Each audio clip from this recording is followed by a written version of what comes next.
ABP माझा. नमस्कार, मी Amol Joshi. Special रिपोर्टमध्ये तुम्हा सगळ्यांचं स्वागत. बुलेटिनच्या सुरुवातीला एक मोठी बातमी येते आहे.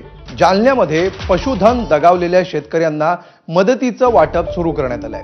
नैसर्गिक आपत्ती निधीतून शेतकऱ्यांना 6,91,500 रुपयांची मदत देण्यात आली आहे. अंबड तहसीलदारांनी तत्काळ मदतीचं वाटप सुरू केलं आहे. बाधित शेतकऱ्यांच्या खात्यावर मदतीचे पैसे डीबीटीद्वारे जमा व्हायला सुरुवात झाली आहे.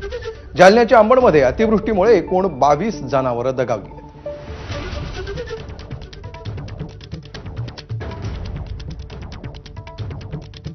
माझी गाय वीज पडल्यामुळे दगावली. त्याची नुकसान भरपाई म्हणून आज 37,500 माझ्या खात्यावर जमा झाले. मी तहसीलदार साहेबांचं मनापासून आभार मानतो. माझे वीज पडून बैल गेल्यामुळं मला अनुदान तहसीलदार साहेबांनी 32,000 रुपये जमा केले. त्यांच्या तहसीलदार साहेबांचे